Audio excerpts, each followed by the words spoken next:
Hello, my name is Leah. This is the Eventual Knits podcast.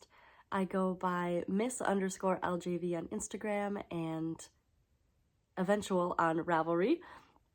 My podcast is about knitting, crocheting, life stuff. This episode is going to be interesting. You might hear me sounding pretty congested, which I am. I also am coughing a lot. So I'm going to try to cut that stuff out. I'm going to try to keep my voice from breaking. But I have a lot of exciting things to share with you today. And it's our first real podcast of the new year. So let's get to it.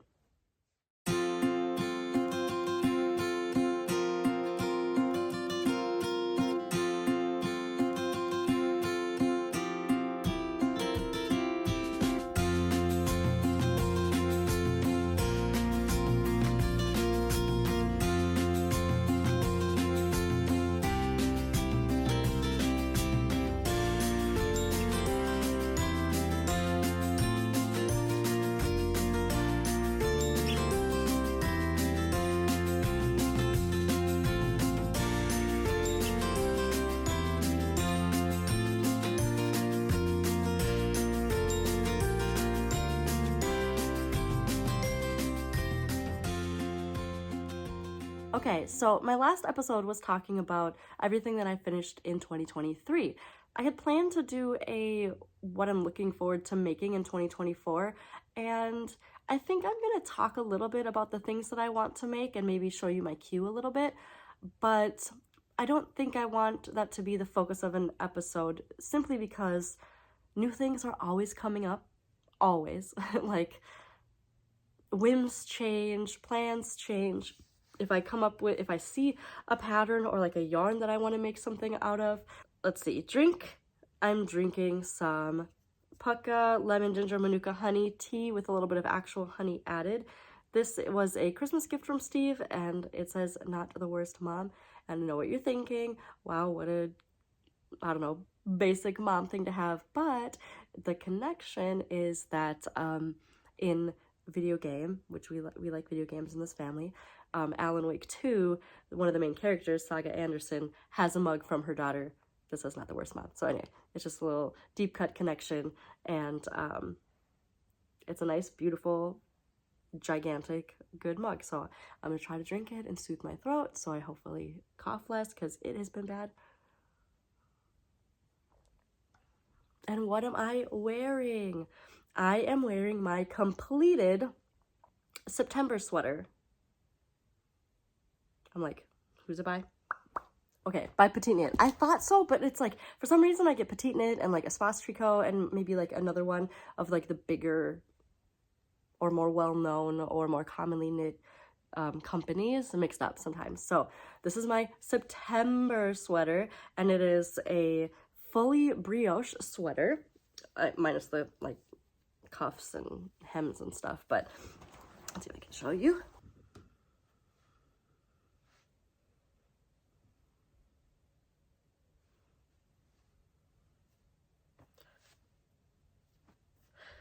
So I love how this sweater turned out. I did block it. I mean, I block all my things, but I just wanted to clarify that I did block it. This yarn is Knit Picks Provincial Tweed, and I think like candy red or something red. Yeah. Actually, I probably have one skein left. Candy apple. Okay, I knew it was something.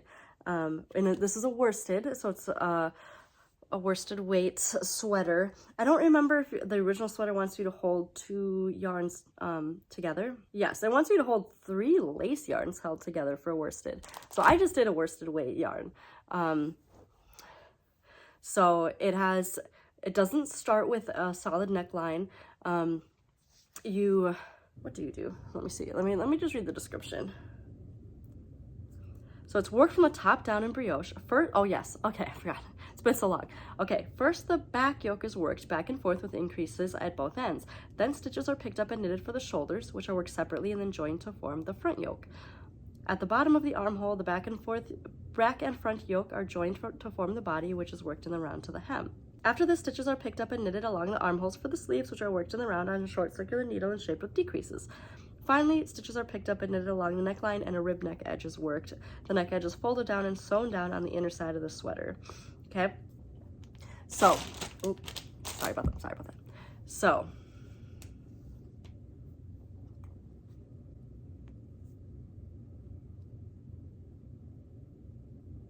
okay, we're back.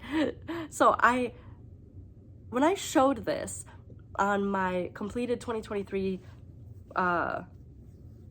projects, or like on my last episode, I had thought that I had messed up the shoulder seaming because of the like shaping being further back. And so I just finished the sweater and assumed that was the front of the sweater. And I was like looking at the pictures and I was like, wait a minute. That shaping is supposed to be in the back. I didn't do the shoulders wrong, where like I had thought that the shoulder shaping should be, or that look should be on the top, because a lot of times when shoulders are worked, the, you know, like the seams or a little detail is right on the top of the shoulders. So I had assumed that the detail was supposed to be in the front, but no, the front is supposed to have this cute little curvy detail and the back has the, that shaping. So we're back. I had my sweater wrong. I love it. I just got to move I do little tags to delineate the front from the back from sweaters, so it's so much easier than just trying to find like, oh, which one has the back shaping, or which side is higher than the other, that kind of thing. So this sweater was a labor of love. The actual brioche was not difficult. Like I mentioned before, that brioche is more intimidating than it is difficult, but there were just so many things that I messed up. So I mentioned in my previous episode that one of the things that I did was, when I joined my front and the back, I had gone back and lengthened one of them, and I think I ended on the wrong row, and so that just created an issue that I didn't notice until a little bit later. Because brioche, when knit in the round, you have to alternate knit and purl rounds, because that's how brioche works, which is the opposite of regular like straight knitting, right? If you want to do stockinette and it's flat, you're going to knit a row and purl a row, or if it's in the round, you're just going to knit all the way around. But it's the opposite for brioche. For brioche, if you're knitting flat, you can do knit brioche every single time you turn, but in the round, you need to do a round of brioche knit and a round of brioche purl. So anyway, I had just messed that up for one, or the front or the back, in terms of which row I ended on, and so I had to just like tink back a bunch and fix that. I had an issue with my first sleeve that it was too short, and I said that I was gonna go back and just add to the ribbing. But then when I went back to actually do that, I remembered that it was a sewn bind off. And by the time I actually went back to this sleeve, I had already finished this sleeve, or whatever, I finished the second sleeve, and I didn't want to then just make an extra long cuff, and so I did have to actually rip back to the brioche. And then I added more in brioche. Oh, it must be this sleeve, because I can see there's a little delineation from where I just messily dropped down. But I mean, otherwise it looks great. Like it's great, beautiful. It's really interesting. It has you decrease every like number of inches. I want to find the decreases. They're like super noticeable. I don't know why I can't. Oh, they're just like way on the bottom. They make these like little like shoop and shoop and shoop. Really cool little detail. Brioche is like so fun in that way. But yeah, so it has you decrease to a certain amount, knit straight if you need to, which I needed to knit several inches, but my row gauge is usually shorter than, right, row gauge versus stitch gauge, whatever. This way is always shorter. And then it has you increase at the end to give it just a little bit of a puff, and then work on smaller needles for the cuff. So it's like just a fun, interesting detail. But so anyway, so I had to rip back some of the body and redo that, and then I had to Again, it's so much more tedious riveting back brioche because you can't just be like and like pulling it back. You need to go like stitch by stitch, so you don't undo the work that brioche is. And then for the sleeve, so all of the edging is a sewn bind off, which I've never done before, but I really enjoyed. I didn't think it was that bad. It's basically just like single Kitchener stitch, and I know that a lot of people don't like Kitchener or sewn bind off. Like they find it fiddly, or maybe it's difficult for them to remember, but I find it pretty meditative, so it's not a big deal to me. It was fun to learn, and I think it does like look nice and tidy. I really like the way that it ended up looking. But yeah, all of the edges are done in a sewn bind off, and so unpicking the sewn bind off on the sleeve was kind of annoying, but not that big of a deal. But the neck, so I had picked up and knit the neck, and I folded it down, and I did the sewn bind off connection, and it looked beautiful. It looked gorgeous. Like I loved it. I was so excited. I was sitting downstairs with Steve. He's like playing, and I'm like, I am finished. And then I put it on over my head, and it gets stuck like right here. And I have a really small adult head, okay? Like, turns out when you sew something down, it removes the stretch. And I wanted my neckline to be a crew, or if this is this crew, I think it is. And so I made sure of it. I honestly didn't even count how many stitches I picked up. I just picked up the number of stitches that looked good in the round for me. So I might have had less than the pattern called for. And I'm sure I did, because I just really didn't want it to fall off. And I didn't know, because I don't like to read that far ahead in directions, that it was going to be a sewn bind off. And I mean, obviously I didn't notice that it was going to be an issue either way, but thinking of now about taking the stretch away. So it was so funny. I really wish we had got it on tape, or like that Steve had taken a picture or something. Also, I just dated myself when I said on tape. On tape. Because it was so funny to be like, no! Like, damn it! You know, I had to unpick it. And, I mean, it was an easy solution. What I did was I loved the number of stitches that it was, and it looked like a good circumference to me.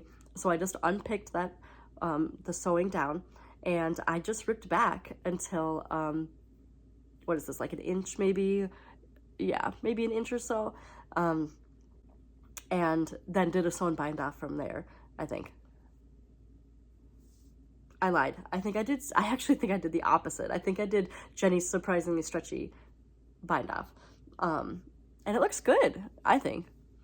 And it fits exactly the way I want it. So, oh, it's like, that's just my skin underneath.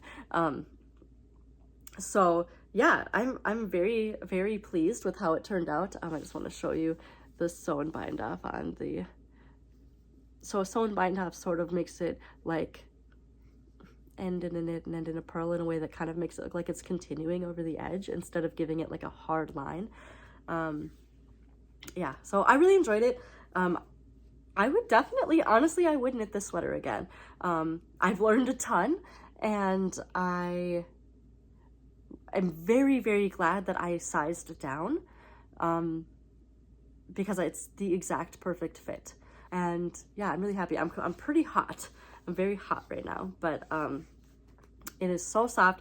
The Provincial Tweed is, of course, an affordable Knit Picks yarn. I guess I don't know how much it is, but I assume because it's Knit Picks, it was pretty affordable. I bought this a long time ago. I'm already gonna have to cut out a lot of coughing. But yeah, that's what I finished 16 minutes in. I'm very, very happy. Or that's what I'm wearing, not what I finished. That's what I'm wearing. So I highly encourage you to check it out. September Sweater by Petite Knit. It's a great brioche project if you want to learn single brioche, like single color brioche, and want to do a garment. So yeah. Okay, the only thing that I have actually finished so far in 2024 is a little beanie that I knit for Quinn, my son. Quinn just turned 9 months old a couple days ago, and it's been really cold the last week or so here in Minnesota.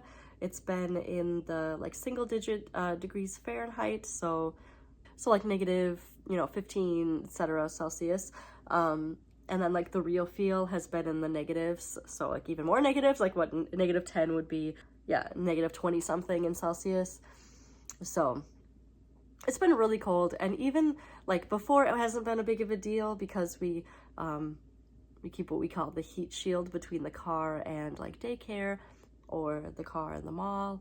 But it's been really cold, and Quinn runs really hot, so I feel like he has been fine in like, let's say the teens and 20s, but it's been, even he's been noticing it at this point. And so I decided I wanted to knit him a hat that fit him and was really cute. And I had in my queue for a long time, it's like the bear knit beanie hat or something. There's a free version, it's called Bear Ears. Bear Ears worsted weight hat by Fox and Pine Stitches, and I used the free version, which is on their blog, but you can also pay for it on Ravelry. And I might end up doing that because, I mean, it's very easy to use on their blog, but I'm definitely going to be knitting more of these hats. It was so easy to knit, and the bear ears were also really easy and so adorable. I'm going to insert some footage of Quinn wearing the hat. I don't have it with me because it's at daycare right now. But the yarn that I used for it is the remaining yarn from Quinn's hat for the She Fell from the Sky colorway by Fully Spun. So it's a very, very, it's like a nice complex yarn with lots of different colors, and it's very squishy, so squishy. The yarn that I used for it was Fully Spun Postscript Aran. So it said any worsted weight yarn, and it's called Aran, but it was a size 4 weight yarn. Like I think it's more worsted than Aran. Like, yeah, I would call it more of a heavy worsted. So I knit the size 6 to 12 months, I think. Yes, the size 6 to 12 months, because I know that my knitting gauge is a little bit bigger, and he's 9 months, and so I figured that actually would be very perfect for him. And instead of, I don't remember how long they wanted you to make the brim, but not that long, before you started the main stockinette. And the beanie itself is just supposed to be straight, but I wanted to knit it folded so it would be double warm on the ears. So I knit quite a few inches on the ribbing, and I want to say it maybe 4 inches, 3.5. I followed the rest of the pattern exactly, and I followed the bear ears exactly, attached the bear ears. I did the whole thing in an evening. It did not take that long. The same issue as my sweater. I sewed down, I took the end of, like, for my cast on edge, and I tacked down the brim so it wouldn't ever roll down. Well, I'll keep going. So it wouldn't roll down, and then when I put it on his head, it was too tight. Like, it could fit on him, but I bet it was squeezing his head in a way that was probably unpleasant. So it was nice because it was just the cast on edge, and I just unpicked it and it was fine. And now it's like plush and loose, and it's just like the perfect yarn. It's so pretty. It doesn't look anything like a bear, but the Fully Spun yarn, the colorway was called She Fell from the Sky. It was a 5th Element colorway. Nolan, if you're watching this, it was at the same time that I think I bought you the yellow one. I don't remember what it was called, the Bruce Willis one, I think, or I can't remember which one it was, but yeah. So I've had it for a few years, I think about 4 years almost, and I thought it was really good use for it. I do have some left. I probably could make another one. But yeah, you can't tack it down. But the other thing I was going to say, the other modification I made was after I knit a decent amount on the brim, I then did 2 rows of just knit stitch so that I could have a nice, when I folded it up, there would be 1 row of pearls that it would fold up on and gave it like a nice crease sort of effect, so that hopefully it won't roll down as easily that way, and it's easy to like fold it up. So if you're looking for like a really quick knit for a family member or a friend who's having a baby or who has a baby, I think the sizes go up like to adult even, but very, very quick, very simple, and also so adorable. So I highly recommend that. That is the Bear Ears beanie hat. Oh, I guess the Fox and Pine is the blog, but like the actual designer is Tara Marie on Ravelry. All right, now on to what I am working on. So I have cast on a few new projects for 2024, and I'm very excited about all of them. So the first one I want to talk about is the Sunday sweater by Petite Knit. So the Sunday sweater is a top-down sweater. It wants you to hold a lace and an Aran together.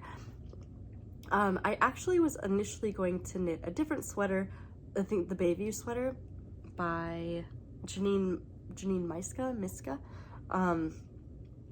And then I realized it is bottom up, and I just really like doing sweaters top down. So I was like, okay, well, I already have the yarn. So what would be a good,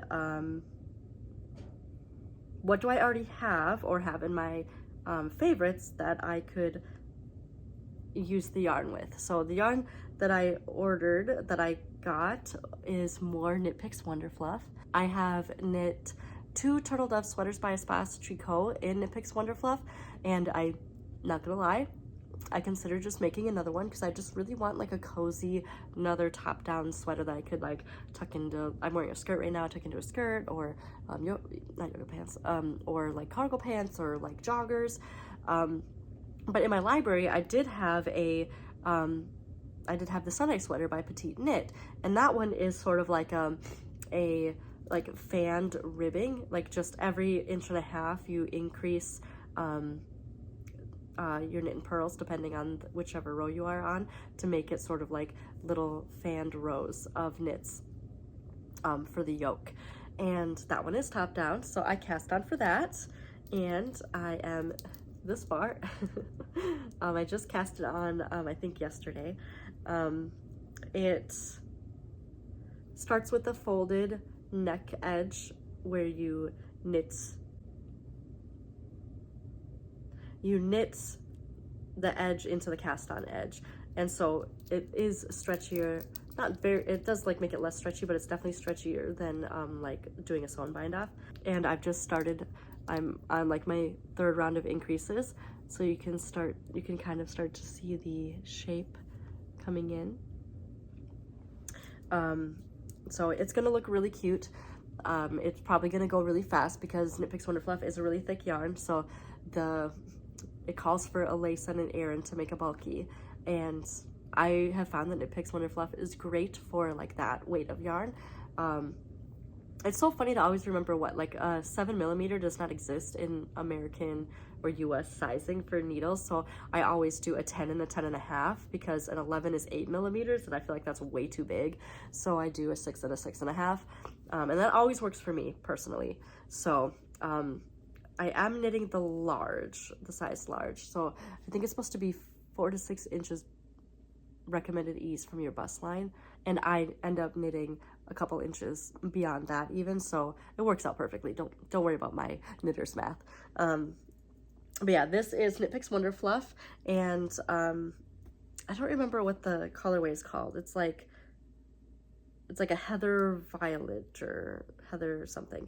But the yarn details will be in my project page, so if you're curious and you want to check out this yarn, it is like a very, okay, well, I feel like the camera's making it look really not cute and like blown out. It's like a rich, vibrant, deep purple with like warm undertones like reds, and actually it does have blues too, like red and blue. Like it's almost like they took red and blue yarn and made purple with that. I really like how it looks. It's a very rich color. So and that's what I am working on. I think the stitch marker might be from Lock and Lou. It's a little snowman bottle. I think Steve got that for me. And then I don't remember where these are from some random place, but little peas in a pod. I'm using the clippable snowman one to mark where each increase is, because you do the increases and then you knit for 1.5 inches, and before you do the next one. So I'm using it to mark where I'm starting for each increase row. And yeah, so I'm gonna keep working on that, and hopefully I'll have some good progress for you next time. Okay, I put in a cough drop. I'm so sorry if that's annoying. The next thing that I am knitting that I have had in my queue and in my wish list and favorited forever since I saw, I think I saw it from Darcy, if Darcy does it for the first time, I think, is the Prismatic sweater by Wool and Pine Designs. I cast it on a few days ago, and I am this far.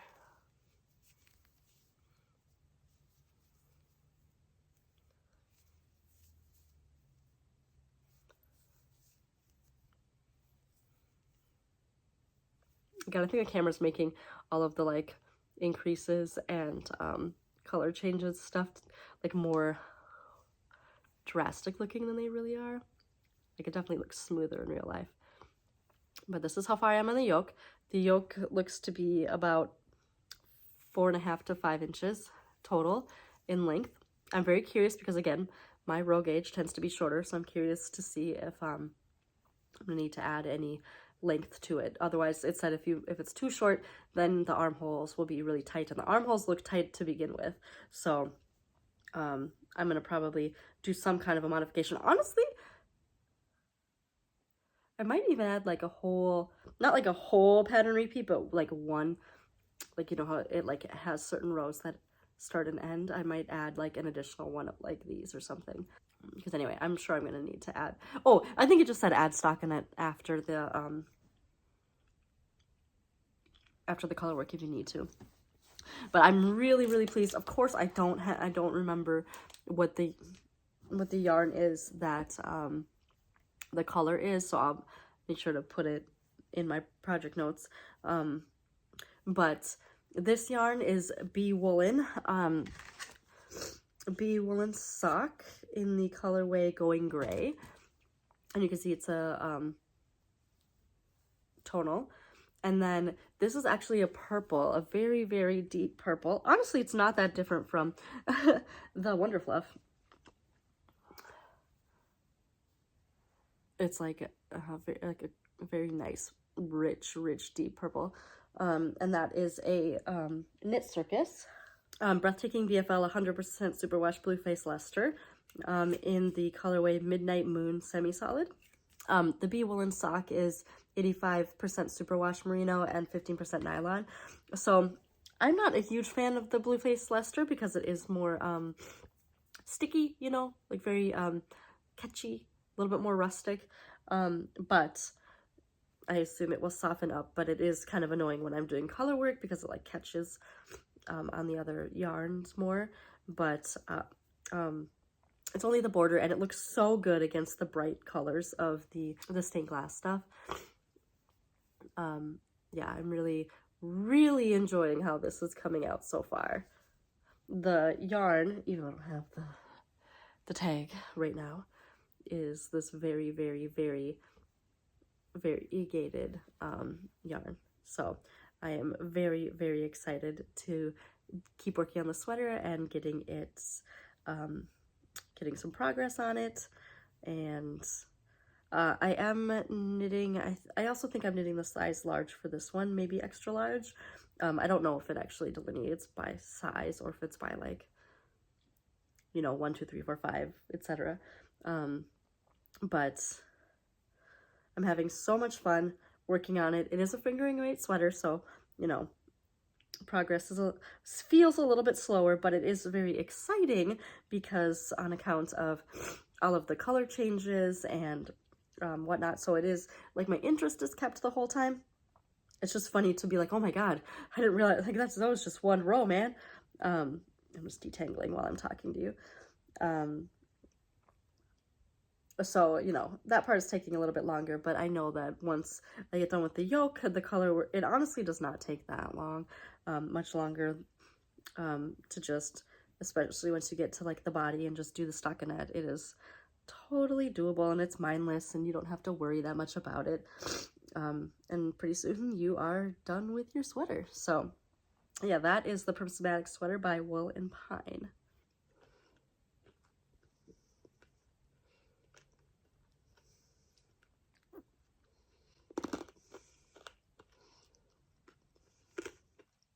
Okay, the last thing that I'm working on is crochet. So, you may have heard of the Red Heart all-in-one granny squares. I watched a review by Tony Lipsy, and then I watched a review by Passionate's Kelsey. So, Tony really likes a very specific sort of feel for her yarn. She likes a very specific look for her yarn.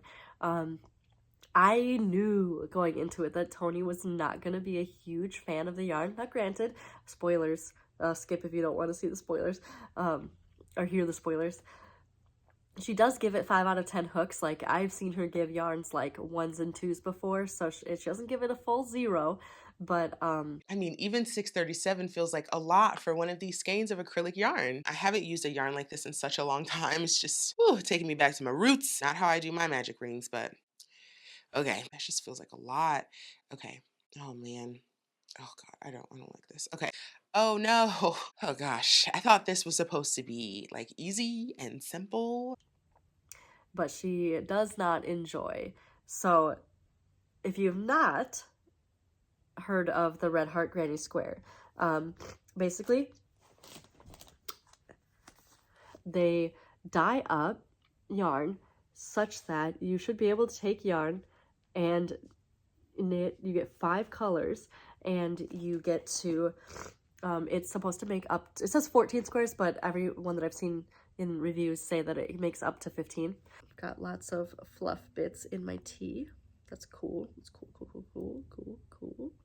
But if you are a crocheter, even if you're a knitter, you'll know that then completing that granny square is predicated on your ability to tension your yarn appropriately, such that when you get to the end of one color, you are ready for the next one. That like you can't have any yarn left over, because if you cut it, then that defeats the purpose. Like, the idea is that you're not weaving in a bunch of ends. So if you have too much yarn left over, then that yarn is going to cut into the next color. And if you have too little yarn before you get to the end of the row, then your previous row will have a mixed color as well. So you need to be able to end each row exactly at the color change, which, how are they going to know? How do they know what everybody's gauge is, and how they tension their yarn? And the pattern, this is the thing, Tony followed the pattern exact. Oh, I don't know if she fully, like, I think she might have changed it, I can't remember, at the end, but she tried really hard to follow the pattern. So, if you're not very familiar with how granny squares are typically created, I feel like standard these days is to, well, I'm going to show you one of the squares that I finished. So here's one of the squares that I finished. Hold on. Just want to tighten up that center a little bit. Is to do a, this is US terms, a cluster of 3 double crochets, and then don't do a chain between, but then just immediately move on and just do cluster, cluster, cluster, cluster. And then in the next one, you would not do any chains between, again, the center ones, but then at the corners you would do like a chain 1. So the pattern, I believe, says that you should do chain 3 at all the corners and a chain 1 in all the centers. Okay, that is huge. That makes huge. So what that ends up looking like, again, for those of you who are not familiar, is that the holes or the gaps in between are just monstrous. 3 chains in the corners, like, what an insult, to be honest. And that's something that's so funny to me, is I feel like these companies like kind of listen to what people want. So they're like, hey, maybe people want to not have a bunch of ends to weave in on crochet when doing color changing. So here, we'll make this. But we're not gonna at all follow the current zeitgeist on how a granny square is made. So when I watched Kelsey's, I just discovered Passionate Kelsey from, it was recommended to me after Tony's video because they're both very big on YouTube. I'd never heard of Kelsey before, but she has hundreds of thousands of subscribers, and she's like 24, and her job is making crochet things that people buy from her website. So she seems to be quite successful. But watching hers was really cool because she talked through her process of being like, first of all, I am not doing a chain 3 at the corners, and just how she adjusted to make it fit. And watching her do that inspired me to try it myself, because I think that I can do that. And I don't want to say that I'm bad at crochet, because I'm not bad at crochet, and I won't even want to say that I'm not great at crochet, because it's granny stuff is not that difficult, I guess. But I thought I could figure out how to do it, and that it's not, because I'm a slow crocheter, that's what it is. Because I'm a slow crocheter, undoing and redoing like a row if I didn't tension it right, it's not that big of a deal to me, because I don't get as impatient about it as I would knitting. Like if I was feeling like when I was working on my Halloween make-along cowl, haunted house make-along test knit for Telly Bee Knits, I don't know, I don't know if this is the yarn or my needles or my yarn with the needles, but at the bobble section, it was like painfully slow. And I've done bobbles before, and I can do bobbles just fine. I don't know what it was. Something was amiss, and it was just like so slow, and I was so pissed off about it. And it wasn't her pattern. It was definitely just something about the combination of my yarn and needles. But with crochet, I'm like, who cares? So I have ended up finishing so far 5 granny squares. So the technique that I'm doing, I think it recommends a 5mm hook, which is what? Is that an H? I've been using a 6mm hook, which is a J, and this is a 4-weight yarn, and I've been doing my own magic circle. It wants you to do a circle by, I think chaining, is it chain 4 and then chain, or it's like chain 2 or chain 4 and then go back and chain into the first stitch. I don't do that. I just do my magic circle that I learned from Tony Lipsy, and then, or magic ring, and then I've been doing a double crochet cluster, chain 1, double crochet cluster, chain 1, double crochet cluster, and then for the second row, I don't chain in between, and then I chain 1 in the corners. And so I've just been doing that. And then honestly, for these first 3 rows, I have to pretty much crochet as loosely as I can generally, I feel like. And then suddenly for these last 2, I have to really tighten up my tension, especially you can see how it's curling in. Because for this last row, I have to really tighten up my tension, like really tighten my tension. And you know, one thing that's really interesting, I'm in Tony Lipsy's crochet group, I guess, whatever, her group on Facebook, and apparently blocking in crochet is not much of a thing. Like some people might steam block, but like they don't wet block, which is so weird to me.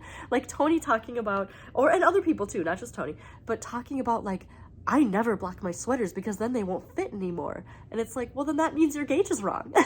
Like, what do you mean? Like, you want your gauge to be the final piece after blocking. So that means you need to change it. So it's really funny to me that they think that the blocking is the bad thing and not that their gauge is wrong. Anyway, my thing is that I think I'll be able to block it out. I don't think it's a big deal.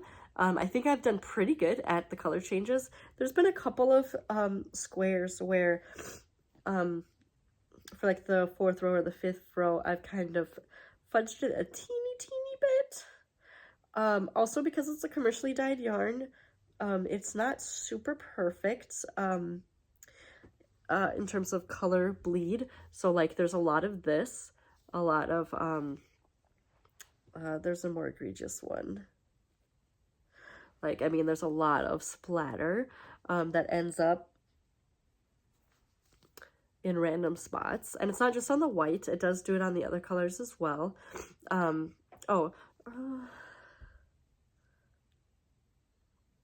See, I feel like it bodes well for me that I can't find where I fudged it a lot. But yeah, like, see this? And then sometimes when it's coming up to this part, like, on almost every single, this dark blue to this lighter blue, it will go, it's like dark blue, dark blue, dark blue, starts to get lighter, then has like a 2 inches of dark and then goes light. Super weird. So you have to account for that. Oh, okay. So on the here, I did have a little bit of green left over. This might have been my very first square. I can't remember, but I feel like that blends pretty well on this side. I haven't been doing the crochet a row, turn crochet a row. I've just, in terms of like flipping it back and forth to avoid pinwheeling, because I feel like my gauge, it's pretty good. I don't really get a ton of pinwheel effect. So I'm really, really enjoying this because I love not having so many ends, and it's, I don't know, I think it's kind of fun to like be like, oh god, here comes the end, am I gonna have enough or am I gonna have too much? Like, I don't know, I think it's been kind of fun and exciting, and I don't think the colors are terrible. I think they're pretty good. So this one is Frigid, and has like greens and blues and white. I'm gonna make myself like one of those granny square bags, not where it's rectangular, but where it's like on the like more diamond shape edges. I'm gonna make one of those with this because I assume that 15 will be enough for that. I bought like 2 skeins of this one, I think. I bought 2 or 3 skeins of this, which is Hyper Violet. This is Steve's favorite one, so he wants me to make him a bag out of these colors. So it's like reds and purples and then black outline. And then I got 4, I think, of this one, which is Citrus Twist. And then this one, it looks way prettier and more vibrant in real life. I feel like they did a terrible job taking a picture of this yarn, because like this is supposed to be the same color as this, like what? And like, I don't know, it just doesn't look right. But I've seen this knit up or crocheted up, and so I like it. So I bought, I think, 4 of these to like make a blanket or something. I haven't decided, but it's not expensive at all. And again, it creates 15 squares. That's a lot, especially when the squares end up being like what? For me, what, like 7 inches? That's a lot. So personally, I kind of recommend it. Like, I don't think it's the worst.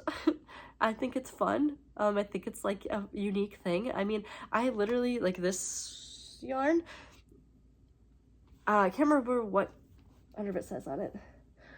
Nope, I don't have the tag around here. But it is the kind of yarn that it's supposed to make a pictograph if you knit around, and it's supposed to be a sock. And I bought it way before I was like very good at sock knitting, and it's like, that's gonna be hard to tension that up to make. It's supposed to make like sheep, rainbow sheep, and again, your tension has to be right, otherwise it's not gonna work out. So I think it's a fun thing to do from time to time, and it's so low risk because the yarn is so cheap. I think it's really cool if you want to try to make something where you don't have to think about putting the colors together and you just like the colors. I want to say there are like 16 colors. They seem to be selling out pretty quick a lot on Yarnspirations. I got mine from Joann Fabrics, and it was just like my local stores didn't really have any, but like a store 20 minutes away had a ton, you know. So it's just, it really depends on where you live. So if you were curious about it or wanted to try it, I would say try it if you think that you can play around with your gauge a little bit and are willing to make adjustments.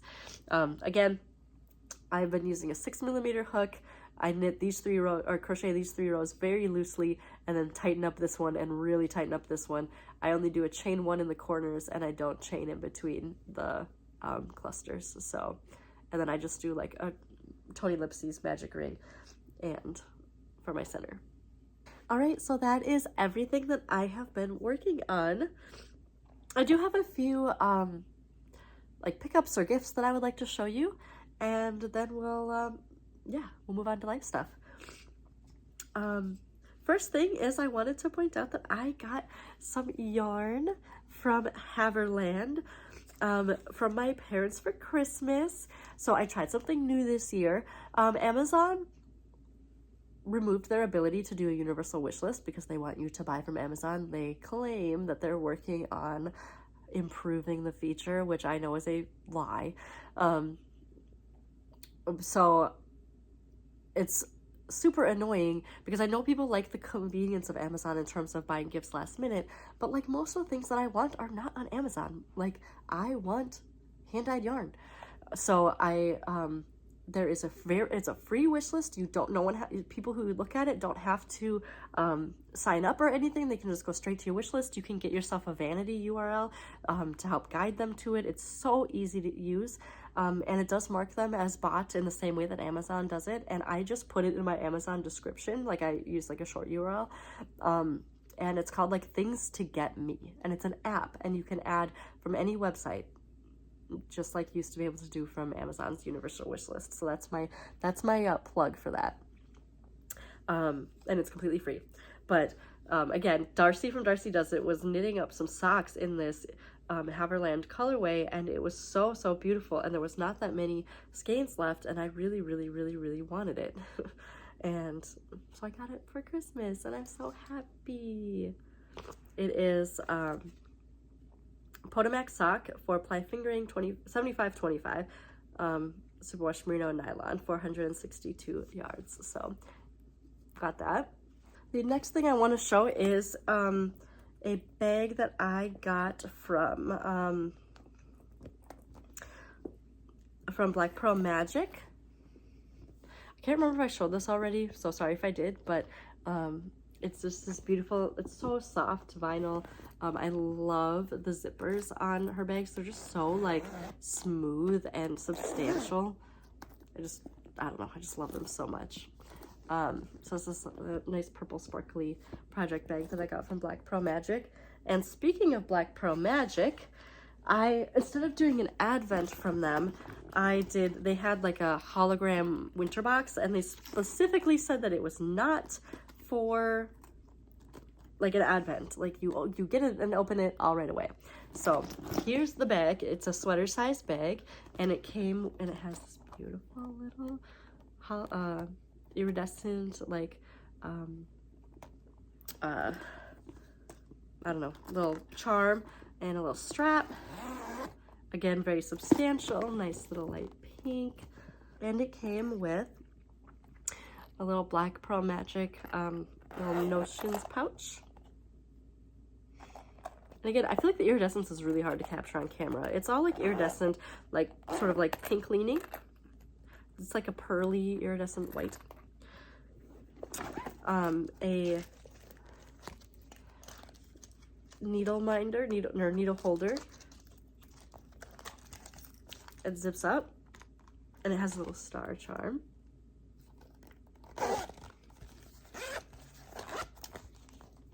Cute. A really adorable little sock project bag with canvas inside.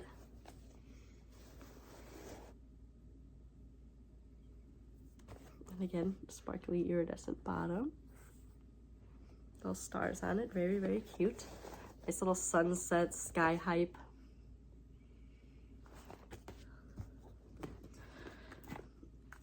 A Black Pearl Magic iridescent measuring tape.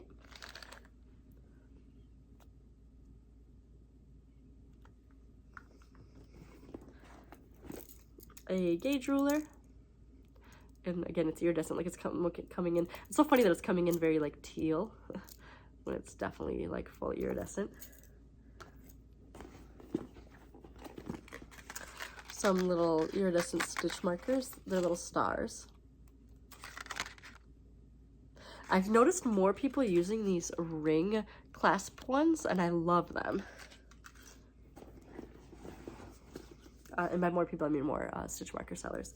And then finally, this was a collab with Cassandra's Fibers, and this one is called Holographic Magic, and it's in trusty 75-25 merino nylon, 463 yards. It's so pretty. I do love a good cat sandwich, and I loved the collab between these two, so I was very, very excited to get this box, or whatever, this themed thing for December. So if you watched my Vlogmas, you'll know that I didn't do like a yarn advent this year. I think I'm going to do yarn advent this year from a place I've never bought from before. I can't remember off the top of my head, but I have it saved in my Instagram. Is it Sprinkled Shop, maybe? To do their yarn advent this year, because I'm going to have a plan to use it immediately.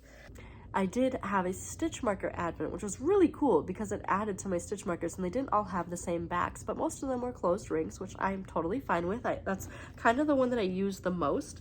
And so it was 25 days of stitch markers. So I saved like my favorite 5, so they're here. I just wanted to just give you a sense of like what they kind of looked like. It was like a fairy, like fairies and something advent. So I really liked this little raspberry that had a ring. This one is called Moonbeams. This one is also a ring. There were a few moth ones. I really enjoyed this moth. It's like a little kind of yellow, pink iridescent Nero. Cat.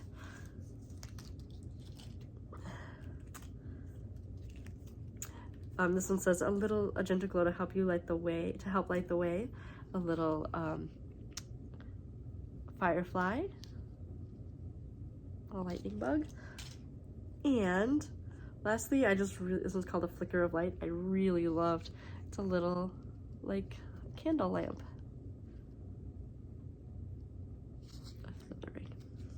So I really enjoyed that. It was fun. I didn't know what to expect. Can always use more stitch markers, and so I think it was a really good mixing it up from previous years. Lastly, I do have a few stitch markers I want to show you. Did I? Seriously? Oh, okay. I really thought I grabbed it. Anyway, so I've been, like I just mentioned, really into the clasp being able to open a circle style. And in my excitement, I thought that's what I was choosing, but I definitely was not choosing it, and instead chose freaking ball chains, which is so annoying. But I got from some shop, I'll put it on here, which one it is, a little Kirby with a little strawberry, a little penguin,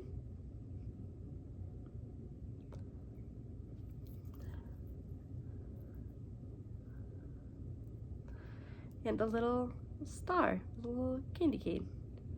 So cute. It's from a new to me shop. I obviously chose the wrong backing, so I think what I'm gonna do is probably and so annoying, so you have to buy like tools and stuff. Maybe I'll just use them as is. That's fine too. Because I could like get jewelry, you know, and put a whatever on it. It's fine. It's just like, why did you pick like the wrongest thing? Like all the other ones were at least normal for knitting or for projects, but it's fine. It's good. But yeah, that's basically all I wanted to show you for today. If you're just here for the crafting, if you want to hear a little bit about my life, stick around. Otherwise, see you next time. The reason why there's been a gap between podcasts, or why it was hard to even get my Projects Knit in 2023 one up, is because like my son / us, but my son was the sickest he'd ever been over the last couple of weeks. So in December, the 3 of us went through a round of norovirus. Luckily we like staggered it. So Quinn got it first, then I got it, then Steve got it. And then Quinn had like various colds, but then the doctor didn't actually test him, but they suspected that he had RSV, but it was so bad. Like we gave him 3 COVID tests over 3 days. Hey babe.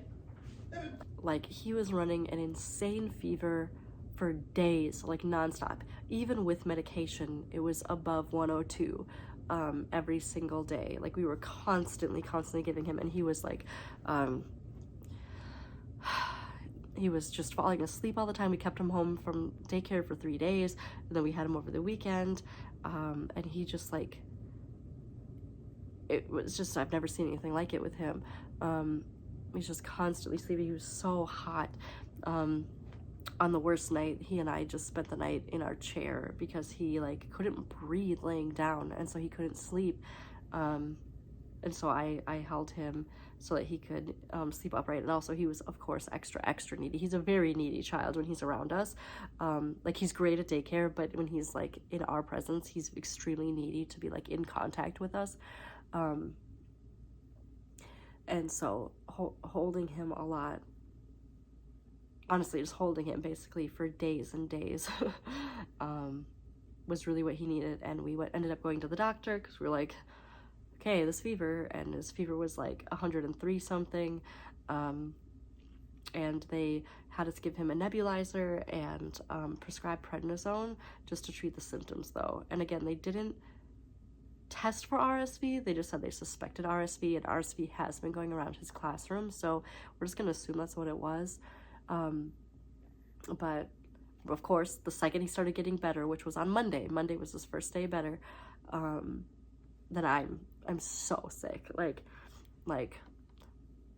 I feel like okay, like I don't, taking ibuprofen and taking Tylenol is helping, but like I have just gobs and gobs and gobs and gobs of snot, and I'm coughing nonstop again. I had the worst sore throat of my entire adult life in December, and I was so happy that it finally went away and my cough finally went away, and I got like a week reprieve and now it's back. So that really sucks. But what I keep hearing is the first year is the hardest with a baby, and then you don't get as sick, but it's been rough in the VA Acre household. Otherwise though, we have had Steve and I had the week off this week, which was great. Normally we do the opposite of, like most of our team and most of our department, honestly, and a lot of the U actually take off 1 or 2 weeks during Christmas and New Year's. So so many people take off the week of Christmas, so they get, like 10 days off or whatever for the price of, like 3 or 4 days or something. And Steve and I usually like to take advantage of that and take off the whatever week everybody comes back. And it works for everybody, because then like we're there when most people are gone to hold down the fort, but then when everybody comes back, then we can take off. But this year, Games Done Quick, a speedrunning charity event that happens a couple times a year, was this week, and so we decided to take the week off so we could just have runs on, and I could be knitting and Steve could be gaming. I would say I actually did more sleeping than anything. Like I would get up with Quinn and then go back to bed when Steve took Quinn to daycare, and then I accidentally every single day slept till 10:30 or 11. Promise I wasn't crying, I just sneezed and blew my nose. But I was very good to sleep, and the runs have been very good, and it's just been a nice, chill, relaxing week of being able to like cast on my projects and just exist. And my family is doing a like walk a mile, like an unbroken mile every day in January kind of thing, so that's really encouraged us every day to get out, usually to a mall because it's so cold, and walk at least a mile, usually a little bit more. But daycare's been messing with Quinn's sleep schedule, so like what they I think want him to do is sleep from 1 to 3, but at daycare he sleeps only like 20 minutes at a time. So what happens is he'll sleep from like 1:30 to 1:50 or some stuff, and then that means he's freaking either going to bed at like 5, because his wake window is only like 3 to 3.5 hours long, or we have to keep him awake until like 6:30 or 7, and we prefer his bedtime at like 7:15, because he's like a 12-hour sleeper, and so we want like a 7:15 to a 7:15, and I just feel really bad that we're keeping him up so much, but I'm not putting him to bed at 5:30. I'm simply not. And so we've been picking him up. Like, Steve's gonna pick him up right now. It's 4:30. Like, they're only gonna get to be at the mall for like an hour before we have to come back and get him ready, to give him a bath and then get him ready and probably put him down around 7. So yeah. It's like, they're like, by the time he goes to the toddler room, he needs to be on this schedule. And it's like, well, I got some bad news for you. He's not going to go there when he's a toddler. We have a different school picked out that only starts at 16 months. That were whatever. So, trials and tribulations of that. So, anyway, he's doing better. He literally yesterday, he's 9 months old, you guys. Like, he's such like a curious kid, and yet he doesn't want to do anything around us. We have his 9-month appointment at the doctor on Monday, and we're gonna really bring up, like, I think that he needs help in eating,